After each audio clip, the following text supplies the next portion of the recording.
Ministério da Saúde, particularmente o ministro. Todo mundo vem acompanhando o trabalho do Ministério de dar uma visão técnica, de acompanhar as orientações da Organização Mundial de Saúde, de buscar dar segurança, né, de técnica e de proteção à sociedade, de buscar recursos no sentido de distribuir os equipamentos de proteção individual, os leitos de UTI, de trabalhar pelos recursos, e o Congresso Nacional buscando dar reforço ao Sistema Único de Saúde, aos institutos de pesquisa, aos pesquisadores, aos profissionais de saúde. Quer dizer, é um esforço que o Congresso e o Ministério vem buscando conjugar, né? E mesmo que eu tenha, como deputada, tive várias vezes divergência com o ministro Mandetta, mas nesse momento é a pessoa que precisa ser reforçada, né? O ministro da Saúde, quem a gente vem reforçando, apoiando, sustentando para cumprir corretamente o seu trabalho técnico, mas, lamentavelmente, ele vem sendo boicotado pelo próprio presidente da República, que, para além de não seguir as orientações técnicas do seu próprio ministro, do seu próprio time, né, de descumprir as orientações corretas da Organização Mundial da Saúde, vem tentando desqualificá-lo, humilhá-lo, né, permanentemente. E hoje, quer dizer, o que a gente vê é que as notícias dão conta de que ele pode exonerar o ministro Mandetta, o que é desesperador, porque no meio de uma batalha, no meio de uma guerra, você tirar o comandante do Exército, né? Do Exército fundamental, que é o da saúde nesse momento, né? Então, isso é muito preocupante num momento como esse. O ministro está agindo corretamente, né? Que está fazendo com que as coisas aconteçam, e você correr o risco de, no meio da batalha, no meio de uma guerra duríssima, de uma pandemia, onde pessoas estão morrendo e podem morrer muito mais, nós não estamos no pico da epidemia ainda, você tirar a pessoa que está no comando do processo e num sentido justo, num sentido correto, e que tem confrontado, né, essa tentativa de desorientação e de confusão. Então, isso é muito preocupante, nós temos que reagir a isso rapidamente.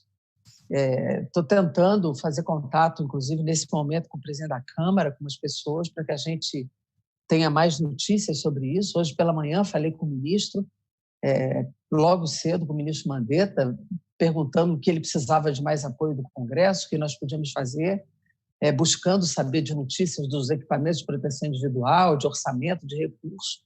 Conversei com ele hoje cedo e agora à tarde a gente abre a tarde com uma notícia de uma possível reunião de ministros do Ministério do Planalto sem a presença dele, o que é muito assustador para quem está no meio dessa guerra, né, Rita, né, Valquíria?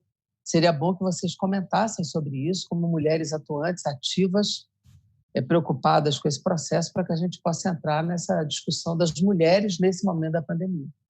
Eu acho, Jandira, que assim, o mais preocupante nesse cenário todo é que a gente passou o fim de semana com o presidente Jair Bolsonaro já dando indicativos, né, de que isso poderia acontecer hoje, e com o Osmar Terra fazendo postagens já há alguns dias nas redes sociais, apoiando a versão do governo federal de que seria melhor um isolamento vertical, né, uma tese que eles tiraram de uma fonte que a gente não sabe qual indicando que se o ministro Mandetta realmente for exonerado, o substituto pode ser o Osmar Terra, né? Isso é muito assustador. Várias questões com o ministro Mandetta, eu acho que várias coisas deixaram de ser feitas. Você é médica, você sabe disso melhor do que a gente, né? A gente podia ter feito várias coisas nos aeroportos desde o começo do ano que não foram feitas, a testagem de todo mundo que não foi feita até agora, né? E embora eu tenha ressalvas ao ministro Mandetta, é muito assustador que no momento desse a gente possa perder um ministro que segue as orientações da OMS por um possível ministro que segue a orientação ideológica do presidente da República, que não tem respaldo algum em evidências científicas, né? Então, é muito assustador, principalmente porque, como você disse, a gente não está no pico dessa pandemia, e se a gente perde um ministro que segue orientações da Organização Mundial da Saúde, né, a gente pode tá voando um voo cego, né? A gente não sabe o que pode acontecer se nesse momento houver uma troca como essa. Eu acho isso realmente muito preocupante.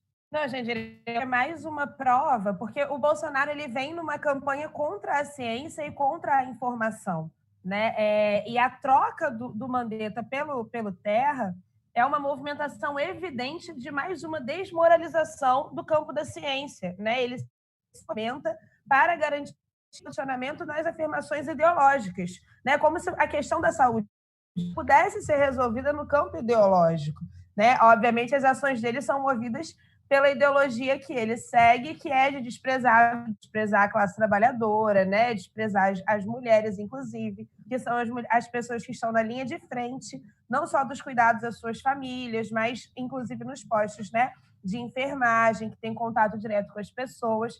Então, é mais um movimento que mostra como o governo do Bolsonaro total descompromisso com a garantia da saúde pública e do campo da ciência, do conhecimento, né?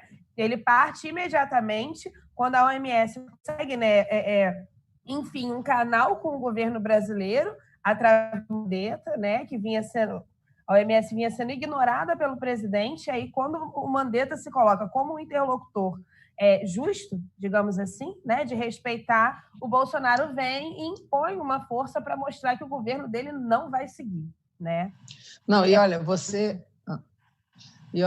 Rita é jornalista, a Val é professora, e são pessoas que acompanham de forma muito ativa todo esse processo, mas dizer que as mulheres estão na linha de frente, inclusive, da ciência, né? Você vê, a presidente da Fiocruz é mulher, não é? As mulheres que estão falando na grande mídia, nas entrevistas, têm sido as mulheres da ciência. Aquela pesquisadora negra da USP, da sequência do genoma, era uma mulher.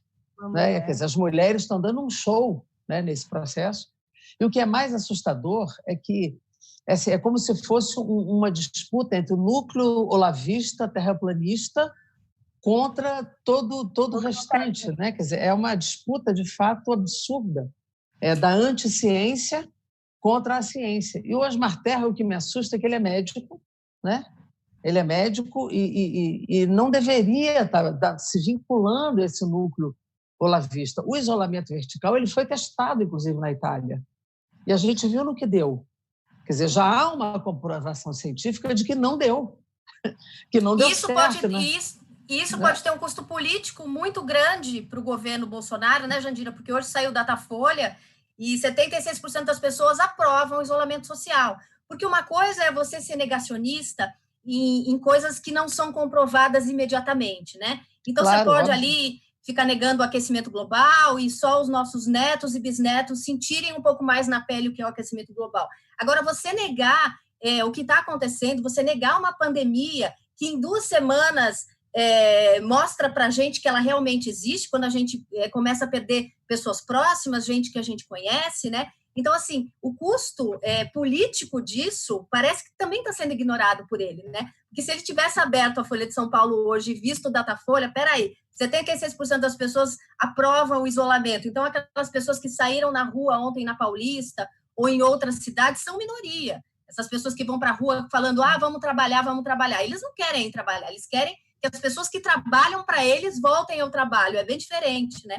Mas eu acho que o que é mais assustador é que a gente está vendo um governo que não mede nem a temperatura política do momento para fazer algumas coisas, né? Parece uma coisa assim, um cavalo doido. Ninguém está falando, pô, isso aí vai pegar mal, porque os brasileiros estão apoiando o isolamento. Parece que nem isso é levado em consideração, o que me deixa ainda um pouco mais assustada, porém não surpresa, né?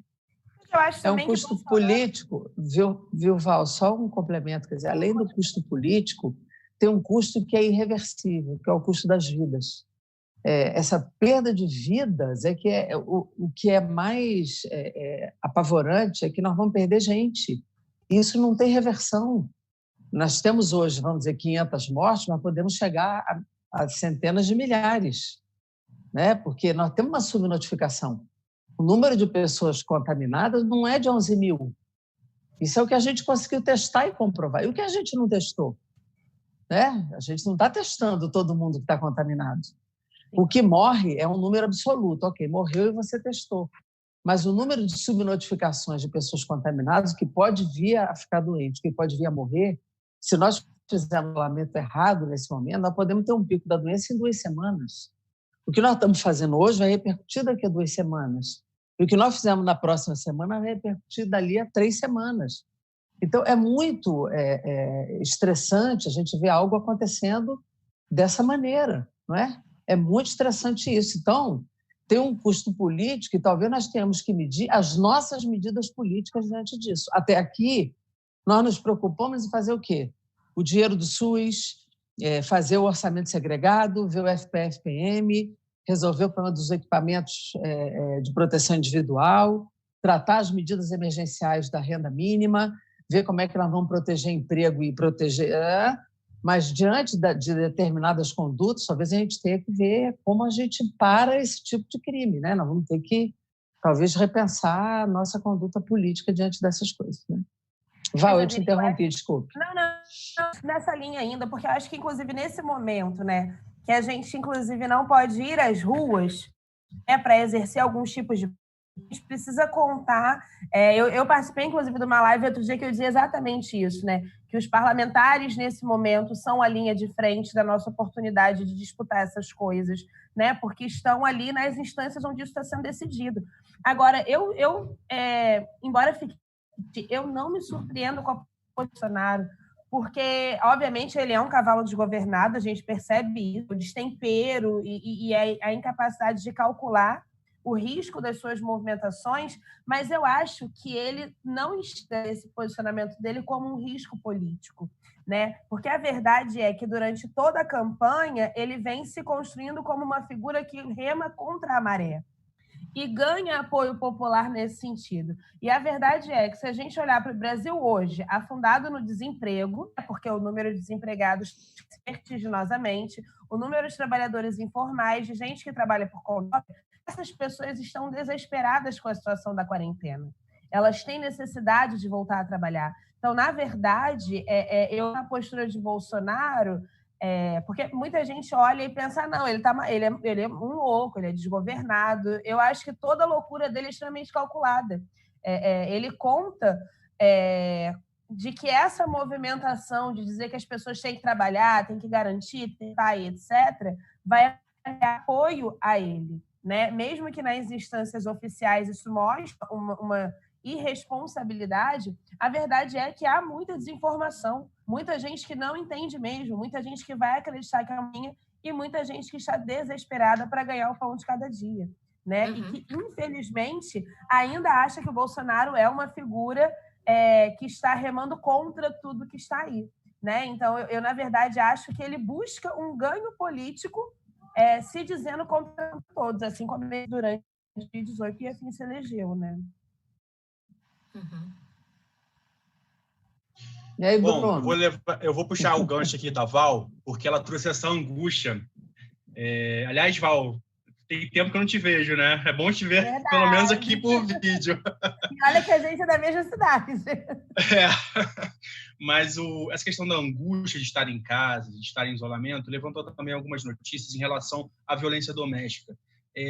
As mulheres estão confinadas em casa com seus maridos, e até então, situações que não estavam ocorrendo, de atritos, de choques, até por conta de tarefas domésticas, estão ocorrendo agora.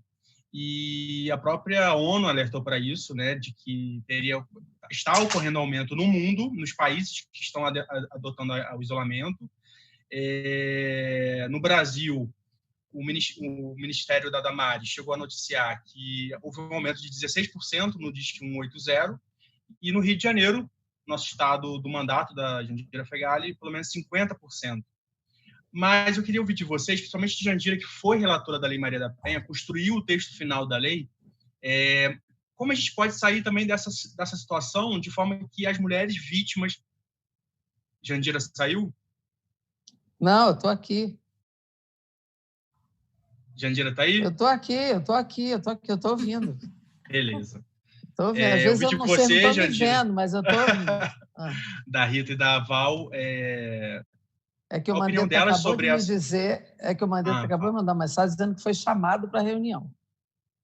Que eles não está fora da reunião dos ministros. Entendi. Oremos. Realmente. Ó, breaking news. Tuita aí, Rita. Mas, voltando para o debate, eu queria ouvir a opinião de vocês assim, sobre essa nova realidade que está sendo imposta, né? E medidas que podem sair daí também para que isso seja diminuído. Lá fora, O governo da Espanha, se não me engano, ele alugou quartos de hotéis para poder botar essas vítimas, né? Embora a gente no Brasil tenha lugares como a Casa da Mulher Brasileira. Fala aí, Rita. Então, esse problema da violência doméstica é um problema que ia diminuindo, né, desde a questão da Maria da Penha, quando as mulheres fazem a denúncia e não podem retirar a denúncia contra o seu agressor, né? Só que, a partir do momento que você vive um momento de isolamento, muitas dessas mulheres que muitas vezes não conseguiram sair de casa porque não têm independência financeira, né? Então, assim, o primeiro passo que muitas mulheres podem dar para sair de um relacionamento abusivo é ter independência financeira. No momento de isolamento, que muitas vezes elas trabalham por conta, elas trabalham como autônomas, elas são colocadas novamente nessa posição vulnerável de dependência financeira. Então, é um momento muito complicado e eu só acredito que algo possa ser feito passando por políticas públicas, né?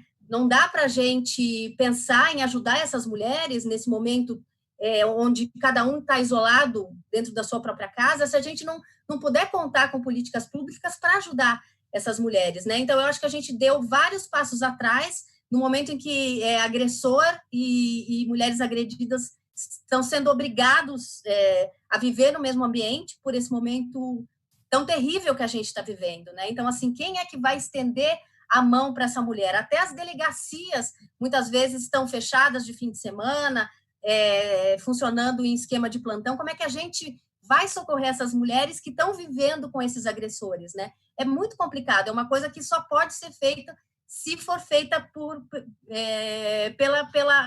pelo Congresso, pelos deputados, pela Assembleia Legislativa Local, pelos municípios. Precisa haver políticas públicas para resgatar essas mulheres nesse período, porque a violência doméstica só vai aumentar. A partir do momento em que elas não têm dinheiro para sair de casa, a partir do momento que esse agressor, muitas vezes, também está sem dinheiro, muitas vezes vai para o alcoolismo. A gente sabe que o alcoolismo é uma das questões muito importantes quando a gente fala de violência. Então, assim, quem que vai ajudar essas mulheres nesse momento? Né? É uma questão muito complicada.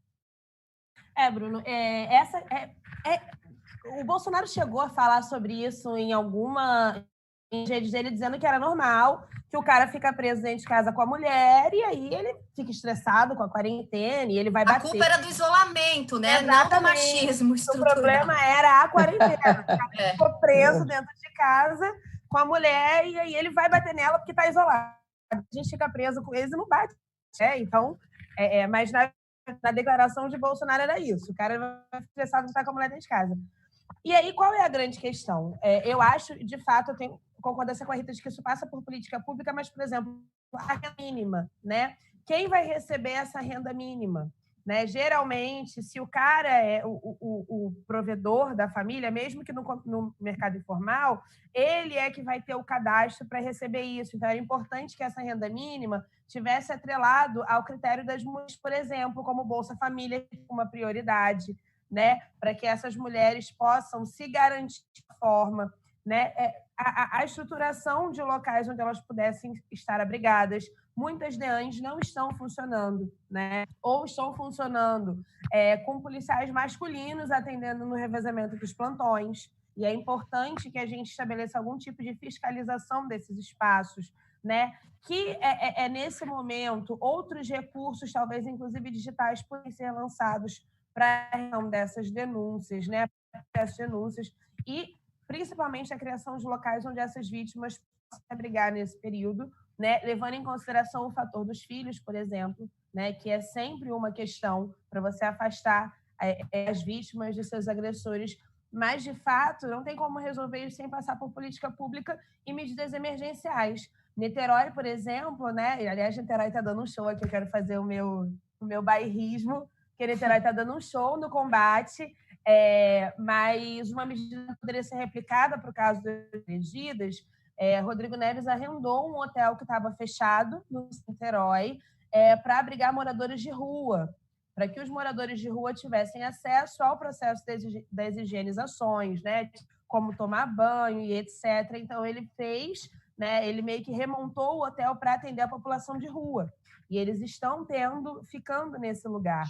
Poderia ser uma medida emergencial, né, a ocupação de alguns espaços que recebessem o mínimo de estrutura para acolher as vítimas que são nesse período. Mas, de depender da vontade política do governo nesse momento vai ser muito complicado. Então, a gente não está, né, com a ajuda aí dos parlamentares, né, e da pressão para garantir que isso faça parte do plano inicial da quarentena. Eu acho que pensar todas as medidas no combate da vida, né, por contaminação do coronavírus é uma parte. A gente precisa também lembrar que vai causar mortes, né, pela violência doméstica. Então, precisa estar contemplado no combate a esse vírus aí, esse plano para as mulheres. Eu queria lembrar aqui, a gente tem conversado muito, que nós vamos, quer dizer, que a gente precisa ver como é que a gente vai sair dessa pandemia, né? Se a gente vai sair diferente dela. Eu acho que muita coisa vai sair diferente dela, inclusive a forma como as pessoas se relacionam, né? E eu acho que muitos casais, espero, saiam diferentes dela também, né? Inclusive, alguns vão sair separados dela, né? Porque, espero, né, que alguns até caia ficha de que não é possível mais, né? Porque, na verdade, botar culpa no confinamento é demais, né? Quer dizer, há um machismo estrutural que, nesse momento, se revela de uma forma mais aguda, porque as pessoas têm que ficar juntas, né? Mais juntas. Quer dizer, as mães estão tendo que conviver mais com os filhos com as mães, a gente com os idosos com as pessoas. Muita coisa boa está acontecendo nisso, né? Até o Fábio Assunção fez um poema dizendo que, quer dizer, quantas pessoas desaprenderam de chutar uma bola, de fazer um desenho, e estão tendo que reaprender a fazer isso com seus filhos, né? Aqueles que podem, né, fazer, e as pessoas estão tendo que reaprender mesmo. Mas, por outro lado, também estão vendo assim, como se toleravam e não conseguem mais se tolerar, né? São relações que se acabaram e as pessoas, às vezes, não percebem. Mas isso não pode justificar a agressão. Quando nós escrevemos a Lei Maria da Penha, eu fui relatora dela, a gente tentou dar essa lei, e muita gente fala dela e nunca leu ela inteira, né? Nem as deputadas todas leram ela inteira. A gente deu um caráter muito mais preventivo a ela, né? Até cultural. Até a imagem da mulher na comunicação a gente tratou, porque a imagem da mulher na comunicação é uma das razões, né, da gente ter uma imagem tão sensualizada e objetificada da mulher. Tudo isso a gente tratou pelo direito penal mínimo, né? Sem permitir a impunidade, mas, ao mesmo tempo, tentando não ser uma coisa só do Estado penal, né? Prende todo mundo e aumenta a pena para tudo e tal. Mas, ao mesmo tempo, a gente viu o seguinte, de 2016, principalmente para cá, quando acabou o Ministério da Mulher, quando os programas de combate à violência perderam mais de 120 milhões, quando as coisas foram se desestruturando, a gente começou a ver também o seguinte, mesmo a decisão de tirar o agressor de casa, que é uma medida protetiva, quando você tem esse momento da pandemia, você se tira de casa, né? E, às vezes, não tem como, porque o cara ele volta para agredir a mulher que está em casa, ele sabe onde ela está. E aí, assim, então, tira a mulher com os filhos de casa. Se não tiver o abrigo, ela também não tem para onde ir. Então, no momento da pandemia e do confinamento, essa decisão política, judicial, ela não tem como se cumprir se a política pública não estiver funcionando. Então, não está fácil. É por isso que as agressões também crescem, porque às vezes você não tem como tirar o cara e controlar, porque não tem ninguém controlando, e não tendo abrigo para colocar essa mulher, você também não tem como fazer. E ela ir para a casa do pai ou da mãe mais idosa também não está tendo como ir. Então, virou um pandemônio essa história. Ficou uma encruzilhada aí, porque você não tem política pública. Veja que mesmo os hotéis, para os idosos não estão querendo sair de casa, porque estão inseguros em relação aos hotéis. Então, assim, precisaria ter um olhar muito sensível nesse momento para ter alguns espaços abertos para que, no caso desse aumento da violência, que em alguns lugares aumentou mais de 50%, a gente tivesse para onde deslocar ou esse cara, que era o correto, ela ficar em casa com os filhos e tirar o cidadão, ou, na impossibilidade, tirar a mulher com os filhos mesmo, para que ela não morra, porque, no caso desse, pode assassinar mesmo, né? Perder a vida. Então, era preciso que os governos locais, municípios, estados e tal, tivessem um olhar sensível nesse momento para essa política, para que as mulheres não morram por violência doméstica no momento dessa pandemia, porque ele pode morrer pelo vírus e morrer pela agressão doméstica, né? Então, precisava ver isso com muita rapidez, né? Para que a gente não tivesse esse aumento, né, de morte das mulheres, porque não tem o que fazer. Quer dizer, o Rodrigo Neves, por exemplo, se ele desapropriou um hotel, ele poderia, talvez, pensar, neste momento, desapropriar espaços para esta política imediata, urgente, em relação à violência doméstica. Isso é uma questão que poderia ser levada, talvez, aí pelo Leonardo Giordano e vereadores ao Rodrigo agora, eu vou para encaminhar. pensar isso. É isso, tem que encaminhar isso, a gente pensar, olhar para as câmaras municipais da Assembleia, a Rejane, por exemplo, Comissão da Mulher na Assembleia e tal, para que a gente pense nos municípios agora, imediatamente, espaços para esse tipo de proteção, porque senão vai acontecer de matar mulheres nesse período da pandemia, que a gente não sabe quanto tempo vai durar, né? 1 mês, 2 meses, nós precisamos ter esse cuidado imediatamente. Né? Vou até puxar um gancho aqui. Rita, você quer comentar a fala da Jandira ou Val? Não, eu só queria mostrar que agora eu acho que as coisas estão vindo à tona, porque não é possível mais terceirizar nada dentro de casa, né? Você não consegue terceirizar. Isso eu estou falando na bolha de privilégios onde eu vivo, né? Que a violência doméstica acontece em todas as classes sociais, né? Mas o que a gente está vendo é que agora não é possível você terceirizar nenhum cuidado com seus filhos, nem a educação dos seus filhos, nem os cuidados com a casa, nem nada, né? Então, assim, casais onde os maridos enxergavam essa dupla e tripla jornada da mulher como algo normal, né? Isso agora se evidencia, né? Porque ela não tem mais o que fazer se não puder contar com a parceria do companheiro, né? Então, eu acho que as coisas estão vindo todas à tona agora nesse momento, né? E lembrar que existe violência doméstica em todas as classes sociais, né? A gente às vezes acha que o só é mais claro que existe nas camadas mais simples, mais humildes, mas é porque nas outras fica meio maquiado, né? Então, a gente vê que isso acontece o tempo inteiro com todo tipo de família, né? Então, eu acho que quando a gente sai disso, Jandira, a gente tem que repensar, que vai estar muito claro para todo mundo, esse papel da mulher e do homem dentro da casa, na rotina, né? Que é uma coisa que, sabe, as crianças estão vendo isso acontecer e acham que o cuidado é com a mulher e com o marido tem que ganhar o dinheiro, né? E isso só vai mudar se a gente mostrar, e essa é uma ótima oportunidade de mostrar para as crianças, de que todo mundo vive naquela casa, de que todo mundo tem as obrigações iguais, porque só vai mudar a cabeça dos homens do futuro, eu sou mãe de um menino, se eles começarem a enxergar que é papel de todo mundo o cuidado, não só o papel da mulher, né? Então, eu acho que essa é uma oportunidade, se a gente vai tirar alguma coisa boa desse período horrível que a gente está vivendo, que seja isso, né? Que os papéis fiquem claros para as crianças nesse momento e que elas possam crescer de um jeito diferente dos pais e dos avós delas, né? E muitos homens estão se recusando a cumprir essa divisão, né? Nesse momento. Esse é um problema. Uma das razões do estresse é que tem vários homens se recusando a dividir a tarefa doméstica. Então, isso está sendo uma das razões do estresse, da tensão. Né? Imagine quantas mulheres estão nos hospitais nesse momento trabalhando como auxiliares técnicas ou enfermeiras, que a grande maioria são mulheres. E os homens estão tendo que ficar em casa segurando a onda dos meninos, a tarefa doméstica, cozinhar. Né? Então, não está fácil. E esse nível de tensão está crescendo. E alguns agridem por isso. Alguns estão agredindo também por isso. Está elevando o nível de estresse também por isso. E o machismo não incorpora esse tipo de tarefa. Né? Então, isso é um problema. Então, ou assume que essa tarefa pode ser dividida, ou a tensão cresce mesmo. Isso está acontecendo. Né?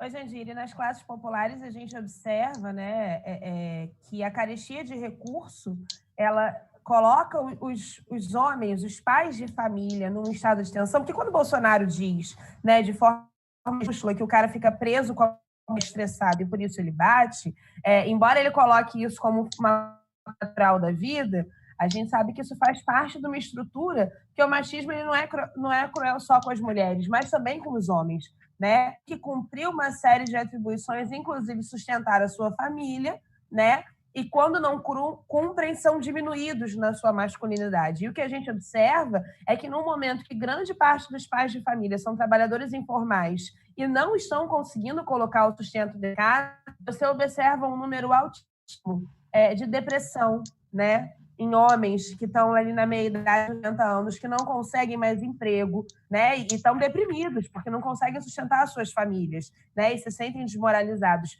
E, mulheres, de fato, o escape desses homens que agora estão confinados, né? Sem conseguir sustentar as suas famílias e com esse problema ali, olhando para ele o tempo todo, né? Dentro de casa, vendo a comida faltar, isso, de fato, é um aumentador desse índice da violência, né? Porque muita saída é descontar essas frustrações na mulher, né? Então, a presa que se coloca na quarentena e essa demora, inclusive, da ajuda financeira chegar a essas casas, também é um aumentador de violência. Esse cara que está preso em casa vendo os filhos passarem necessidade, ele, de fato, né, muitas vezes vai descontar numa violência na sua mulher, que é uma coisa que a gente observa em inúmeros vários brasileiros e que, pena, se intensifica porque ele não tem nem como ir para a rua conseguir algum dinheiro, né? Inclusive, se não me engano, se eu estiver errada, um dos últimos modelos que a Lei Maria da Penha recebeu foi o de obrigatoriedade de os agressores, né, registrados frequentem atendimentos em grupo ou individual de assistência psicossocial, não é? Para que eles Essa foi uma polêmica que eu encarei no movimento feminista, que eu acabei arbitrando, porque o movimento se dividiu e eu arbitrei, porque eu tinha que Mas eu quero dizer que foi essencial, porque é isso, o cara que agride, ele também está em algum sofrimento psíquico, seja por essas pressões, tudo. Então, nesse momento, só até me lembrando que eu estava relendo isso, de como é importante ter esse olhar também para esse cara que está também espremido na estrutura, né? Em especial os populares. Porque eu tirei a pena alternativa da cesta básica, né? Que era um absurdo, porque estava colocado como crime de menor potencial ofensivo, a agressão à mulher. Estava junto com batida de carro, furto de vizinho, né? No juizado especial criminal. Então, como eu tirei do juizado especial e coloquei como crime de maior potencial ofensivo, eu também não quis que o agressor, todos os agressores fossem tratados da mesma forma. Então, eu criei uma outra pena alternativa, dependendo do caso, que ele pudesse também mudar os seus valores na questão de gênero, né? Então, foi criado por aquele agressor que não é um agressor quanto mais, que não é algo frequente, recidiva, né? Que tenha recidivas na sua história, que ele pudesse frequentar, fosse obrigado a frequentar, por um período mínimo de 6 meses, um curso de modificação dos seus valores na questão de gênero. Isso baseado numa experiência da Bahia, do Rio Grande do Sul, já tinha experiências muito positivas sobre isso. Então, nós colocamos na lei. Mas isso dividiu o movimento feminista, que achou que tinham muitos casos de alcoolismo. Então, afinal, o alcoolismo não precisa de pena, ele tem que ser tratado, isso é doença. Aí é tratamento, não é pena, né? Droga, álcool, são doenças que precisam ser tratadas. Eu estou falando de pena... Como é importante, né? Estou falando de pena alternativa, né? Pena é pena, é uma condenação. Aí tratamento é outra coisa, né? Então, eu consegui colocar isso lá. E algumas experiências são muito positivas, porque você sai dessa relação e vai para outra. Se você não muda a sua cabeça, você vai repetir isso para um outro tipo de relação, né? Então, foi importante incluir isso na legislação. Beleza. Então, eu vou perguntar aqui para o diretor quanto tempo falta. Já encerra, Pedro? Beleza. Então, eu já vou emendar aqui com uma provocação. Tá, meu áudio está saindo? Tá. Rita, você que falou que a gente vai sair diferente nessa quarentena, esse período de pandemia, a gente revendo muita coisa. Eu vou te fazer uma pergunta. Você está vendo com outros olhos o seu governador? Então... É aquilo que eu estava falando, que a gente estava falando antes de entrar ao vivo, né? Qualquer pessoa que siga a recomendação da OMS já me deixa apaixonada. Eu já fico encantada, porque o sarrafo está tão baixo, a gente está vivendo numa negação, né? Você nega a ciência, como a Valquíria falou, você nega a pandemia, você nega todas as experiências bem-sucedidas para achatar essa curva e evitar que as pessoas se contaminem todas ao mesmo tempo, né? são coisas que já foram testadas em outros países. A Coreia do Sul teve uma experiência positiva nessa coisa de testar a população, né? Então, assim, quando você vê alguém indo contra as experiências positivas e testadas que já foram feitas no mundo, as recomendações da OMS, e uma pessoa que está do outro oposto, não tem o que a gente escolher, né? Tanto que teve até essa polêmica do governador de São Paulo, João Dória, retuitando o presidente Lula. É um erro político, não é um erro político. Gente, a gente está vivendo num momento muito grave, né? A gente está falando de mortes, de milhares de mortes de pessoas, e o risco dessas mortes se multiplicarem de uma forma exponencial, né? Então, assim, quando o governador de São Paulo, João Dória, ele decretou o isolamento, hoje teve uma coletiva, ele manteve por mais 15 dias, não tem como a gente não aplaudir, né? Eu moro no estado de São Paulo. Se, de repente, a gente tem um governador que libera o comércio para funcionar e não está nem aí para essas experiências, e a saúde da minha família que vai tá sendo impactada. O meu marido tem que sair todos os dias para trabalhar. Eu posso ficar em isolamento, estou em isolamento com meu filho, mas o meu marido sai todos os dias para trabalhar, porque ele tem que trabalhar, a função dele é uma função importante nesse momento. Então, se o governador não fizer a parte dele, vai estar colocando em risco o meu marido, os médicos, os enfermeiros, as pessoas que não têm esse privilégio de poder ficar isoladas como eu tenho, entendeu? Então, a gente está vivendo um momento muito grave e eu acho que o governador de São Paulo está fazendo o trabalho dele direitinho, e quando a gente vê que alguém está fazendo o trabalho do jeito que tem que fazer, a gente tem que apoiar mesmo, entendeu? Eu acho que está todo mundo apoiando o governador está fazendo o papel dele, cancelou as aulas nas escolas, cancelou as aulas nas universidades, manteve o comércio fechado, agora estendeu por mais 15 dias, é isso que tem que fazer, né? Eu acho que o momento, a gente está vivendo um momento em que quem está fazendo de acordo com as evidências científicas e quem está fazendo uma aventura. É simples assim, não é difícil a gente escolher de que lado que a gente vai ficar no momento desse, entendeu? Entendi. Jandira, e os secretários de saúde, como a gente vinha comentando sobre isso, eles também estão jogando um jogo muito grande, né? Porque eles estão na linha de frente também nas localidades, então eles conseguem interferir com medidas, enfim. Queria que você falasse um pouco sobre isso também. Não, eu acho que, Bruno, acho que o que disse a Rita, o esforço nos estados e municípios está imenso e correto.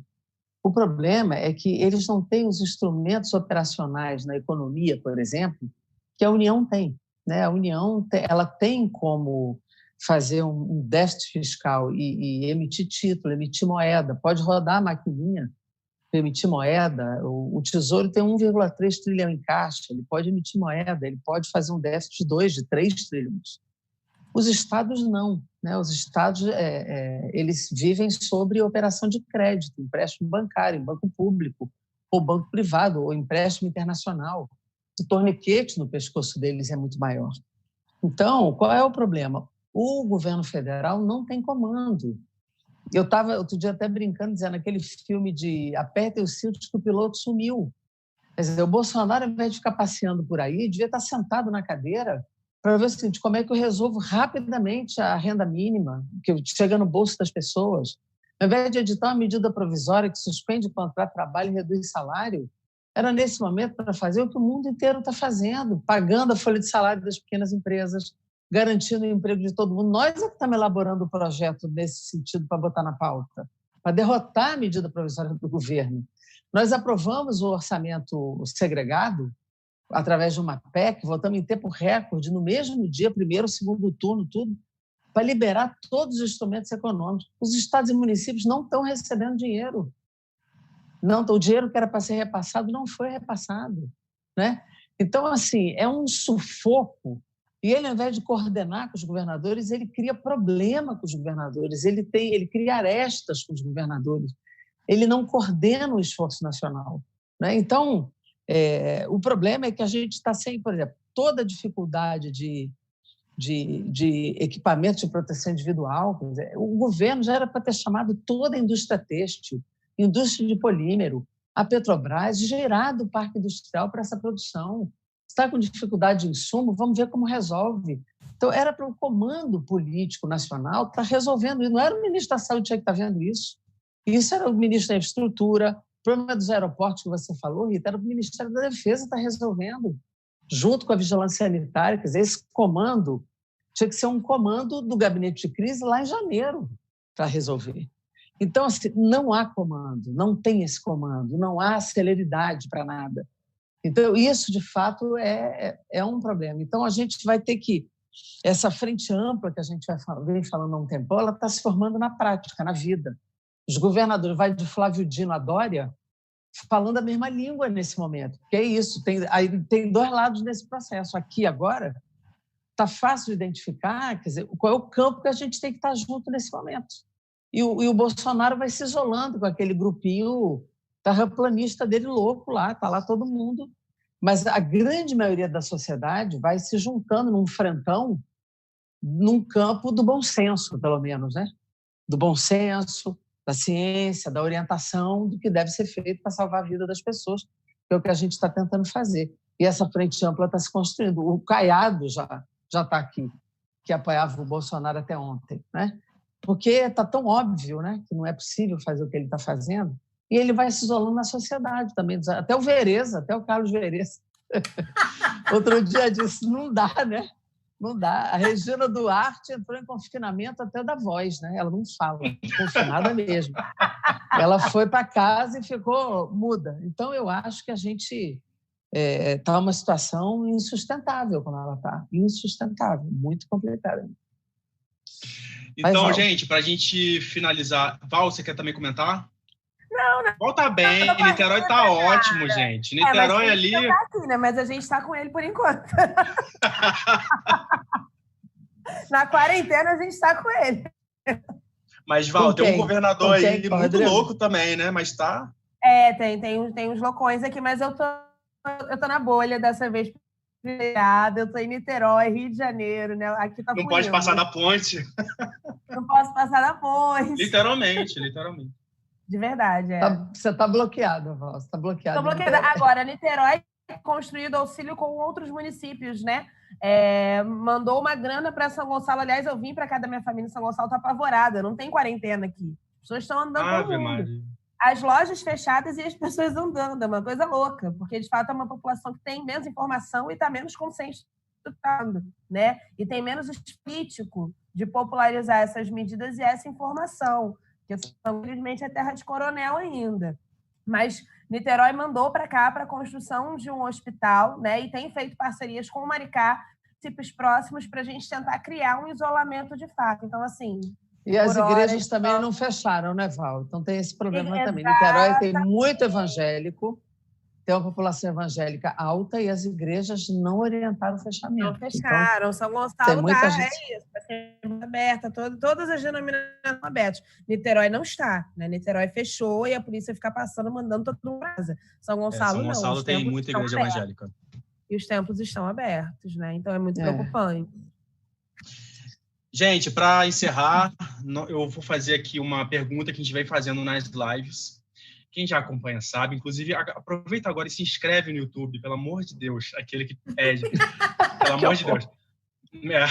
Mas, Rita, que recado você daria para esse presidente? Conselho, Meu Deus!